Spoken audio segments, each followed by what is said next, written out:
Hello everybody, welcome to the channel. My name is JGOD. In today's video, we're going to be talking about the SMG buffs that are going to be coming to Call of Duty Black Ops 4. And some of these buffs could be coming through as soon as the 26th of April or maybe even the first week of May. So I actually read about this on Reddit, and what I saw was that somebody was asking what's going on with the SMGs. They're easily the worst set of SMGs we've ever gotten in any COD game. Whether you disagree or agree with that, different story. And this actually got a response from one of the Treyarch developers, Tony Flames. And he said, if you feel this way, you might have a pleasant surprise coming soon. So I don't know any other way to read that than buffs are coming to the SMGs. So we'll go ahead and talk a little bit about the SMGs and how I feel they could be buffed. But if you guys have some suggestions down below, go ahead and make sure you comment so we can kind of get a discussion going. And maybe one of them will see it and see maybe this is what we're looking for when it comes to balancing on these SMGs. So whether you agree or disagree with the video, if you do enjoy it at any point, please remember to hit that like button. And if you do want to find your way back, make sure you do hit that subscribe button with notifications on. So with that being said, let's go ahead and jump into the chart I made, which is specifically for SMGs and their time to kill at the various ranges. And if you're not familiar with what time to kill is, it's basically how long it takes for you to kill an opponent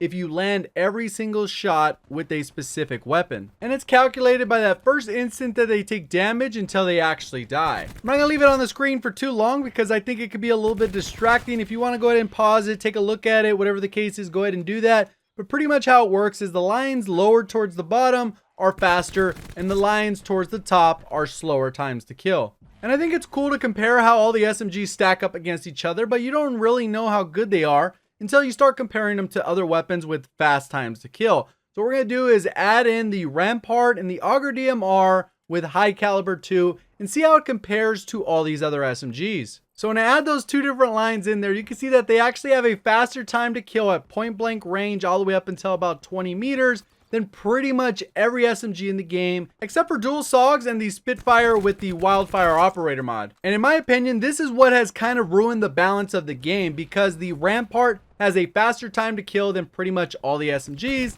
The Auger DMR, which is a tactical rifle and can be used at point blank range, actually has a faster time to kill than pretty much all the SMGs in the game, which doesn't make sense. So my personal suggestion would be to work on this area of the actual chart that I've highlighted with this red box. So throughout the video, what we'll do is go one by one through all the weapons in the SMG category, and I'll be providing suggestions on how we can fix this. So first off, let's go ahead and talk about the MX9. And the MX9 has a 5, 6, 7, 8, and 9 shot kill potential, depending on what range you're working with. So I know it might sound a little bit crazy, but I'd actually like to see the MX9 with a 4 shot kill potential only within the first 3 or 4 meters. So that's not really overpowered. If you're at that point blank range, you're gonna be able to take out multiple people all that much faster, and then boosting its range slightly by 5 meters at most of the different various ranges, so that you could actually get a 5 shot kill up to 10 meters or so, and then a 6 kill all the way up until about 30 meters. And this will allow it to compete at all those shorter ranges and not necessarily any better at those little bit longer ranges where rifles and tactical rifles should excel. So the next weapon we'll go ahead and talk about is a cordite. And in terms of time to kill, it does okay within the first 15 meters. And once you get outside of that range, the time to kill increases by approximately 75%. So it moves from about 350 milliseconds up to about 560. So my suggestion would be to increase its 5 shot kill range all the way up until about 10 meters, and then have a 6 shot range up to 20, and then a 7 up to 30. And that would solve most of the problem. It'd still have good damage drop off, but it wouldn't be as significant as it currently is. So now let's go ahead and move into the GKS, which is kind of like the mini ICR. If you've used it with a red dot sight or a reflex sight, you know that this thing is a laser beam.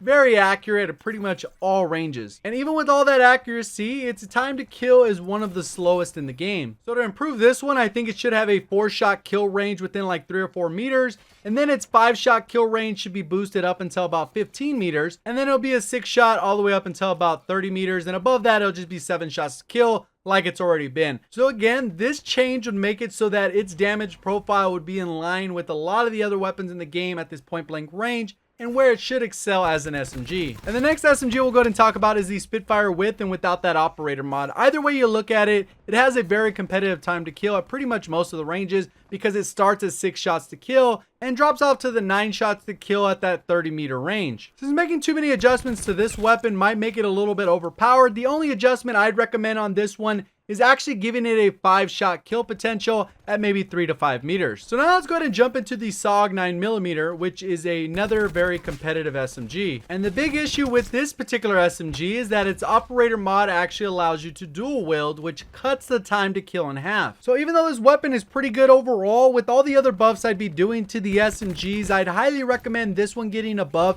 in terms of range. And based on what I see with the damage profiles, I think you could boost the ranges of each of its various ranges by about 5 meters. So that's actually interesting. As I went through all this information, I didn't really even consider the fact that dual wielding would actually cut that time in half. So it's very hard to balance the SOG for that reason. So now let's go ahead and talk about the Daemon 3XB. This is actually the first SMG DLC weapon that they added into Black Ops 4. So overall, they had to introduce it already knowing what the meta was. So when we actually compare this to the other weapons in the game, it's very competitive. I think it's almost perfectly balanced. When I'm looking at the chart, within the first 25 meters, this weapon is about as good as it gets for the SMG category. And it's kind of odd that it's even slept on as a weapon, because at the end of the day, it is a very powerful weapon. But I think it really comes down to the burst mechanic, where people do not like spamming the trigger. Now let's go ahead and take a look at the Switchblade, which was a brand new SMG added to Black Ops 4 with this grand heist event. And in terms of damage, this weapon is actually pretty good within that 10-meter range. But once you start to get to 15, 20 meters, this weapon is not very effective. Part of it has to do with that recoil, but the other part is that it's just not very strong once you get out of the 15-meter range. So personally, I'd leave that 5-meter range alone, and then all the various ranges that have drop-off ranges, I'd buff by 5 meters. So let's go ahead and take a look at that graph after adjusting for all the buffs I've suggested. And you can still see that the Auger DMR, the Rampart are still very powerful at those ranges, but you can also see that all of the SMGs have been brought down a notch and are much closer together. So let me know down in the comment section below, do you agree with any of the buffs I suggested? Also, if you enjoyed the video, please remember to hit that like button. If you want to find your way back for additional content, make sure you do subscribe with those notifications on by ringing that bell. Appreciate all the support. Thank you for watching. As always, have a great day.